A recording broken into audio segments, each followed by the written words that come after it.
አሁን ኢትዮጵያ በምትተዳደርበት ህገ መንግስት መሰረት ትልቁ የስልጣን አካል የፌዴራል ህዝብ ተወካዮች ምክር ቤት ነው። የዚህ ምክር ቤት አፈ ጉባኤ ደግሞ ታገሰ ጫፎ ይባላሉ። ስለዚህ በመርህ ደረጃ የኢትዮጵያ ትልቁ ባለስልጣን እሳቸው ናቸው። በቅርቡ ግን አብይ አህመድ አሊ ህገ መንግስቱን አሻሽለው የኢትዮጵያ ፕሬዝዳንት መሆናቸው አይቀሬ ነው እየተባለ ይገኛል። ያኔ ታገሰ ጫፎ ለስሙም ቢሆን የአገሪቱ ቁጥር አንድ ባለስልጣን ከነበሩበት ዝቅ ይላሉ። ብልጽግና ፓርቲ በስልጣኑ እስከዘለቀ ድረስ ግን ታገሰ ጫፎን ከህዝብ ተወካዮች ምክር ቤት አለቃነት የሚያነሳቸው አካል ያለ አይመስልም። በዚህ ዝግጅት የኒህን ረጅም ደመቀዝቃዛ ግን በኢትዮጵያ ወሳኙ ስልጣን ላይ ያሉትን ሰው ማንነት በአጭሩ እንፈትሻለን። አብራችሁን ዝለቁ። ታገሰ ጫፎ የተወለዱት በደቡብ ብሔር ብሔረሰቦችና ህዝቦች ክልል በወላይታ ዞን ቦሎሶ ሶሬ ወረዳ ነው። ስለ ታገሰ ጫፎ የቤተሰብ አስተዳደግ ወይም ስለ ወላጆቻቸው ዝርዝር የግል መረጃ በይፋዊ መረጃዎች ውስጥ በስፋት አይገኝም። እንደ አብዛኞቹ ከፍተኛ መንግስት የሥራ ኃላፊዎች የህይወት ታሪካቸው በዋናነት የሚያተኩረው በትምህርት በፖለቲካ ተሳትፎና በሙያዊ የሥራ ጉዟቸው ላይ ነው።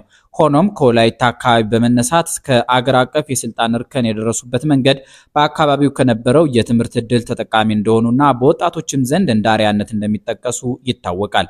ታገሰ ጫፎ በኢትዮጵያ ፖለቲካ ውስጥ ትልቅ ሚና የነበራቸውና በሰፊው የሚታወቁ ፖለቲከኛ ናቸው። ረጅሙ ሰው ከጥቅምት 2011 ዓ.ም ጀምሮ እስከ ዛሬ ድረስ የኢትዮጵያ ፌዴራላዊ ዴሞክራሲያዊ ሪፐብሊክ የህዝብ ተወካዮች ምክር ቤት አፈ ጉባኤ ሆነው አገልግለዋል።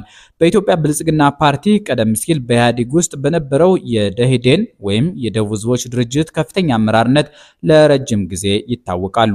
አፈ ጉባኤ ከመሆናቸው በፊት በተለያዩ የክልልና የፌዴራል የመንግስት መስሪያ ቤቶች ውስጥ በከፍተኛ ስራ ኃላፊነት ላይ ቆይተዋል። ከነዚህም መካከል በደቡብ ብሔር ብሔረሰቦችና ህዝቦች ክልላዊ መንግስት በተለያዩ ቢሮዎች ኃላፊነት እንዲሁም እንደ የኢትዮጵያ ንግድ ባንክ ቦርድ ሰብሳቢ በመሆን ያገለገሉበት ወቅት ይጠቀሳል። ታገሰ ጫፎ በአፈ ጉባኤነት በቆዩባቸው ዓመታት በዋናነት የተሳተፉባቸውና ትኩረት የሰጡባቸው የሥራ ዘርፎች አሉ። ኢትዮጵያ በነበሩባት የሽግግርና የለውጥ ጊዜያት በርካታ አዋጆችንና ህጎችን በምክር ቤቱ በማጸደቅ ረገድ ቁልፍ ሚና ተጫውተዋል።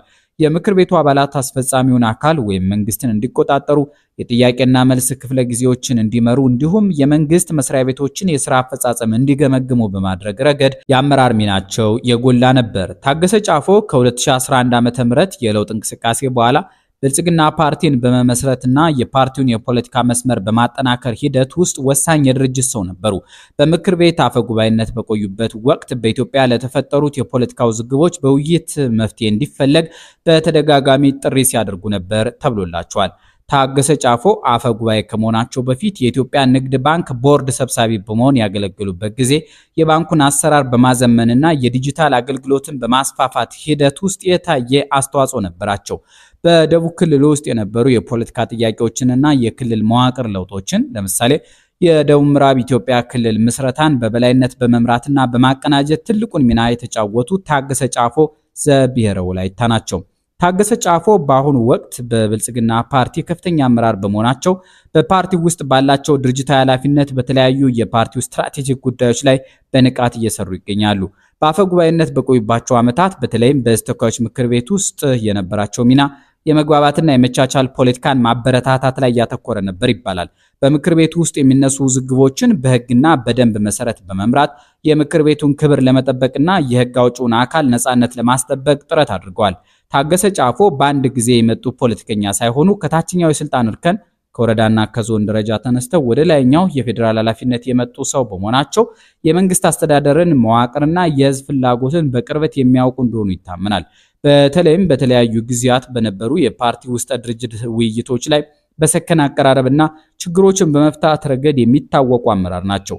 የኢትዮጵያ ንግድ ባንክ የቦርድ መሪ ኃላፊነት ላይ በነበሩበት ወቅት የኢትዮጵያ ንግድ ባንክን በወቅቱ በነበረው የፋይናንስ ተግዳሮት ውስጥ በማለፍ ለባንኩ የለውጥ ስራዎች ወይም ሪፎርም እና ለተሻለ ደንበኛ አገልግሎት አሰጣጥ ትልቅ ግብዓት አበርክተዋል። ታገሰ ጫፎ በኢትዮጵያ ፌዴራላዊ ዴሞክራሲያዊ ሪፐብሊክ የህዝብ ተወካዮች ምክር ቤት አፈ ጉባኤነት በነበሩባቸው ዓመታት የነበራቸው ሚና በፖለቲካ ተንታኞች ዘንድ በተለያዩ መንገዶች ይገመገማል።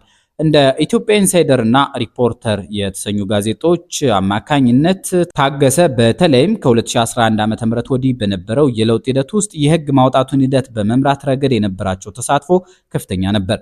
በዘርፉ የሚታወቁ ባለሙያዎች ታገሰን ለፓርቲያቸው ታማኝ የሆኑ የስርዓት ሰው ወይም ሲስተም ማን በማለት ይገልጿቸዋል። ይህ የሐሳብ አሰጣጥ በኢትዮጵያ ፖለቲካ ላይ የሚጻፉ መጽሐፍት ለምሳሌ በወቅታዊ የኢትዮጵያ የፖለቲካ ሽግግር ላይ የሚያተኩሩ የጥናት ወረቀቶች እንደሚጠቁሙት ከታችኛው የፓርቲ መዋቅር ተነስተው ለከፍተኛ የስልጣን እርከን የበቁ መሪዎች ድክመት ነው። በምክር ቤት አፈ ጉባኤነት በቆዩባቸው ዓመታት የነበራቸው የሥራ አፈጻጸም በተደጋጋሚ የትችት መድረክ ሆኗል።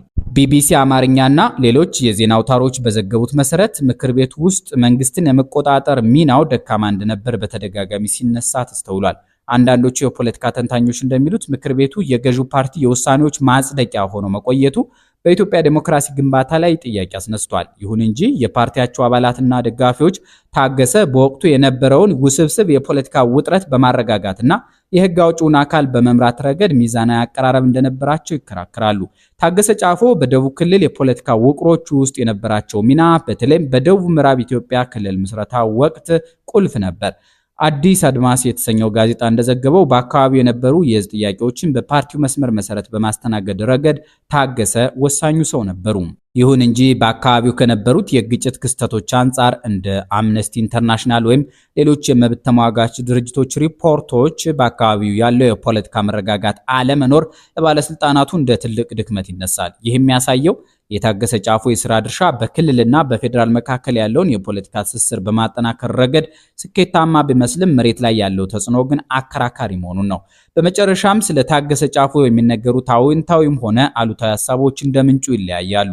እንደ የኢትዮጵያ የፖለቲካ ጥናት መጽሔቶች ያሉ የውይይት መድረኮች እርሳቸውን እንደ የሽግግር ጊዜ መሪ ይፈርጇቸዋል።